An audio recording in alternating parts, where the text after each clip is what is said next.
What is up sa inyo mga kainit? So ito yung ating testing ng Insta360 na Mic Pro. Itong bago nating microphone, wireless microphone. Bale nakakonect siya sa ating Ace Pro 2 via Bluetooth.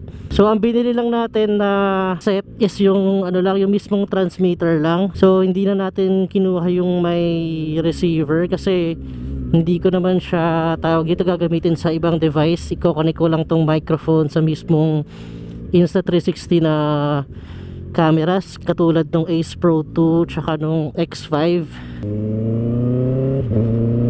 Okay ba ang sound quality? Wala pa talaga akong ka-idea mga kainit kasi first time ko siyang ginamit. Ito ngayon ko lang talaga siya ginamit. So ang setting niya ngayon is naka noise cancellation siya na low. Yung high hindi ko na gagamitin yung noise cancellation na high kasi baka hindi marinig yung sound ng motor. So mamaya tetestingin natin yung yung naka noise cancellation off. So tingnan natin kung ano mas magandang sound quality, kung okay ba yung boses natin pag ganito. Tapos in-install ko din pala yung yung dead cut yung dead cut nung mic. So hopefully sana okay yung audio quality ng boses natin. Dati kasi ang setup ko, meron akong mic adapter for Ace Pro 2. Tapos mag-i-input ako ng lapel mic doon. Naka-jack input siya doon sa mic adapter para sa Ace Pro 2. So ang gamit kong mic noon is yung kay Racing Boy. Okay naman din yung quality noon, maganda rin. Pero napapansin ko talaga pag medyo high speed tapos maingay yung motor, lalo na pag nasa expressway, nagki-clip siya, nababasag yung sound, tapos yung boses ko hindi marinig. So sana ngayon okay na siya. Tapos ang downside pa ng naka lapel mic or may naka input na jack, pag umulan hindi waterproof yung camera mo kasi nga may wire may wire na nakapasok dito sa camera mo, so hindi siya waterproof. So pag nag-rides ka tapos umulan, kailangan mo siyang tanggalin.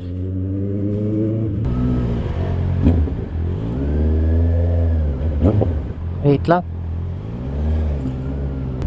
Alright, tayo sabay GMA.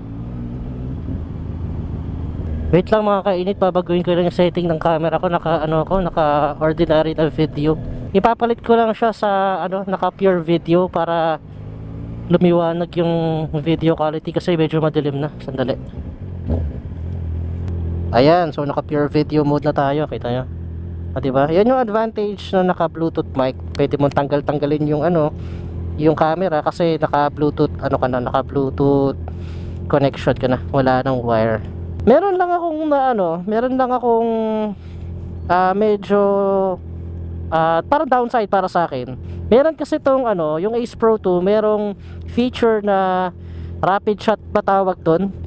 Yung pag naka-off yung camera, kunwari hindi ka nag-video, naka-off siya, di ba? I-press mo lang yung record button kahit naka-off. Pag pinress mo yung record button ng Ace Pro 2, automatic na magre-record siya.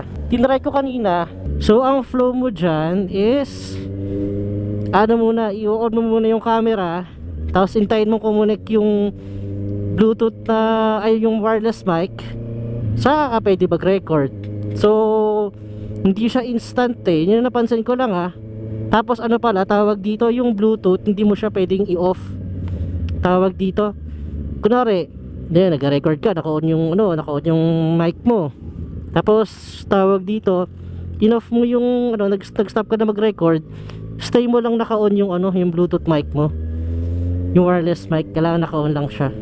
Ewan ko lang hindi ko pa sure kung tama ba yung mga pinagsasabi ko. Pero kanina kasi tinetesting ko siya hindi siya nag-automatic on. Although matagal naman yung battery life itong Mic Pro,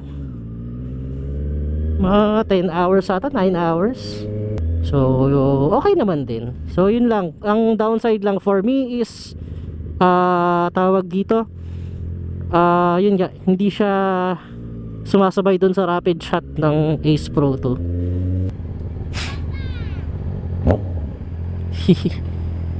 Ewan ko kung narinig nyo yun mga kainit, yung sabi ng bata, nagpapabomba siya. Oh, wag. Tinutulak yung motor.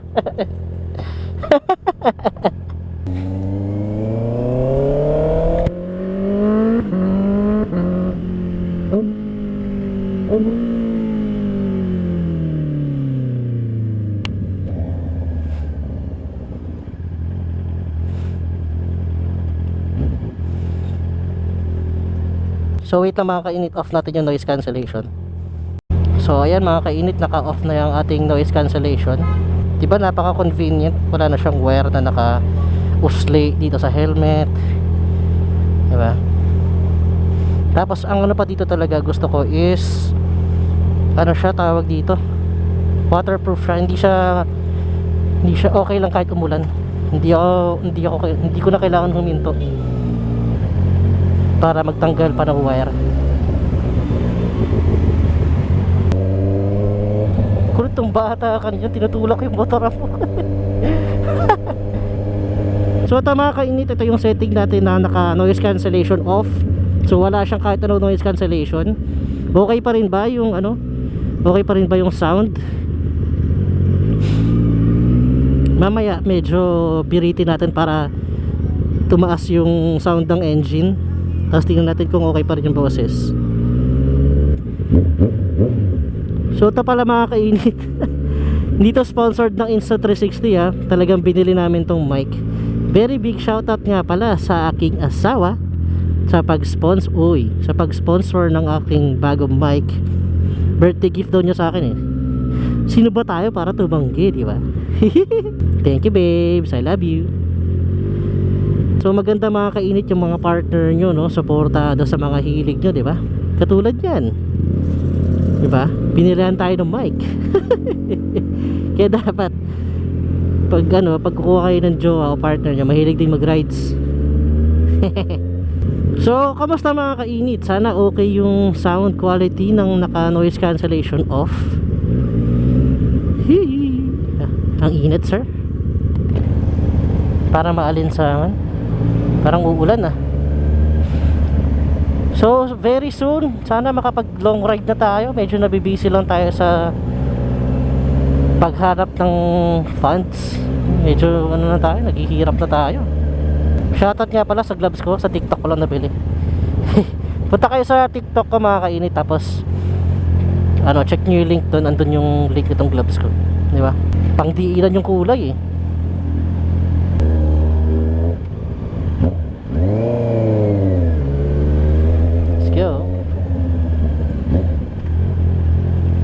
So yun lang ang ating video for today. Talagang nagtest lang tayo ng bagong gear, bagong laruan.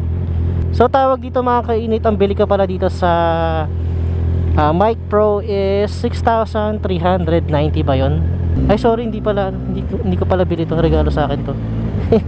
Pero yun nga, 6,390 yung transmitter lang, yung pinaka mic lang, yung bilog. Tapos ano lang siya, yun nga, yung pinakabilog lang siya. May mga kasama naman siyang wire, tapos yung dead cat, tapos yung charging cable. Tapos yung second package is yung may receiver na siya. Yung tawag dito, yung mismong meron kang isang pirasong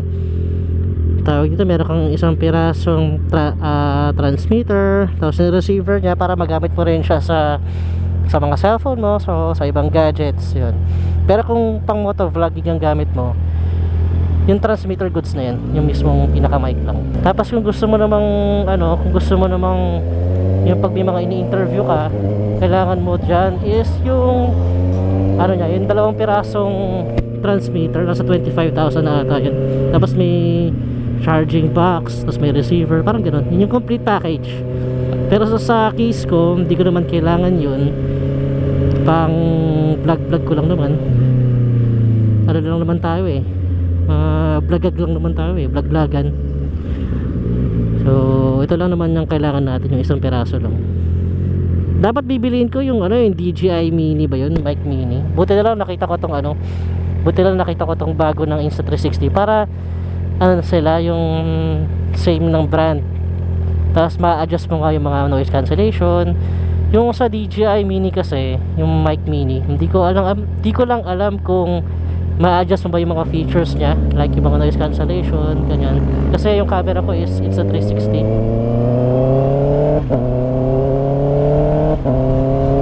Woohoo! Let's go! Sound check. Yan o. Medyo mataas yung ano natin, yung RPM ng ating bike. So, hopefully okay yung boses ko.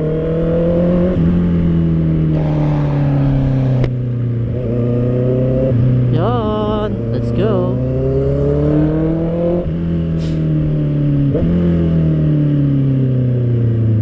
Tapos, isa pa palang magandang feature dito mga kainit is yung pinaka mic, pwedeng palitan yung display.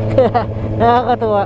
Kahit anong image pwede mong lagay, picture mo, picture ng asawa mo, picture ng jowa mo, picture ng alaga mo, pusa, aso, kahit ano pa yan, pwede mo siyang ilagay, di ba? Nasa nyo na yung customization, kayo nang bahala kung anong gusto nyo ilagay. Tingnan nyo to, katulad nito, nilagay ko yung ating logo, yun, napakaangas. Tapos maganda pa dito, kahit naka-off, basta once na nalagay nyo siya, pag in-off nyo yung mic, dyan lang siya, para siya naka-print, hindi siya nawawala. Diba, napakaangas. So yun lang mga kainit, dito na lang muna natin tatapusan ng ating video. So kung may natutunan ka dito sa video, or nag-enjoy ka, or nakatulong ako sa'yo makapag-decide para kumuha na ng iyong bagong mic, wireless mic sa iyong mga Insta360 cameras or kahit sa ibang mga gadgets, please do leave a like in this video. So kung meron ka mga comments or suggestions, please do leave them down below. So yun lang mga kainit, hanggang dito na lang muna. Kita-kits ulit sa next episode. Bye bye and peace out. See you on the next vlogag. Bye bye.